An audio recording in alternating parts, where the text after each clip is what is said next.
শীত মানে যে শুধু মজার মজার পিঠা পায়েস তা কিন্তু নয়। তাজা তাজা শাকসবজি দিয়ে মজার মজার রেসিপি আর গরম ভাতও বটে। আজকে বাজারে গিয়ে পেলাম একদম তাজা থানকুনি পাতা, আর ভাবলাম কেননা থানকুনি পাতার বড়ার রেসিপিটা সকলের সাথে শেয়ার করা যাক।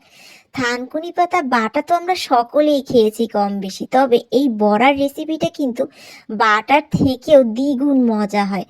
তাই চলুন ঝটপট রেসিপি দেখে নিই। আসসালামু আলাইকুম, ওয়েলকাম টু জেস্ট লাইফ। এখানে প্রথমেই আমি থানকুনি পাতাটাকে ভালোভাবে একদম কেটে বেছে ধুয়ে নিয়েছি। এখানে আমি মসুর ডালটাকে ভিজিয়ে রেখেছিলাম, সেটা নিয়ে নিলাম, কালো জিরে, কাঁচামরিচ, আর এখানে রসুন আর ধনিয়া পাতা। আমি সবগুলোকেই বেটে নেব। প্রথমে আমি ডালটাকে বেটে নিচ্ছি। আমি ডালটাকে কিন্তু 2 ঘন্টার মতো ভিজিয়ে রেখেছিলাম। তো এটাকে বেটে নেওয়ার পর আমি থানকুনি পাতাগুলোকে বেটে নেব। আপনারা চাইলে কিন্তু এই ডাঁটগুলোকে ফেলে দিতে পারেন। থানকুনি পাতা বাটা হয়ে গিয়েছে। এখন আমি বাকি যে ইনগ্রিডিয়েন্টসগুলো আছে সেগুলোকেও বেটে নিচ্ছি। সব বাটাবাটি হয়ে গেছে। এখন একটু হাত দিয়ে ভালোভাবে এটাকে মিশিয়ে নেব আর সামান্য লবণ অ্যাড করে দেব। এখানে পরিমাণ অনুযায়ী লবণ দিবেন। তো এখন আমি এটাতে একটুখানি পেঁয়াজ কুচি আর সামান্য আর একটু ধনিয়া পাতা সেটা অ্যাড করে দিচ্ছি। পেঁয়াজটাকে কিন্তু আমি কাঁচা এখানে দিয়ে দিয়েছি, আমি বাটিনি। একটুখানি সর্ষের তেলও দিয়ে দিলাম।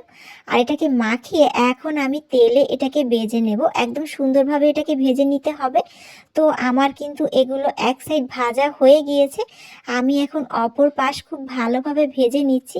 এটাকে একটু কড়া করে ভাজতে হবে, তাহলে স্বাদটা খুব ভালো আসে। তো আমার ভাজাভাজি একদম শেষ। এখন গরম ভাত দিয়ে আমি এটাকে পরিবেশন করব। আমি কিন্তু সাথে একটুখানি পেঁয়াজ একটু ভেজে নিয়েছি আর তার সাথে একটা কাঁচামরিচও ভেজে নিয়েছি। এখন আর কি বাস এটাকে খুব মজা করে রসিয়ে কষিয়ে খাবো। আর আপনারা চটজলদি রেসিপিটা দেখে নেবেন এবং রেসিপিটা অবশ্যই বাসায় ট্রাই করবেন। আজ এই পর্যন্ত, আল্লাহ হাফেজ।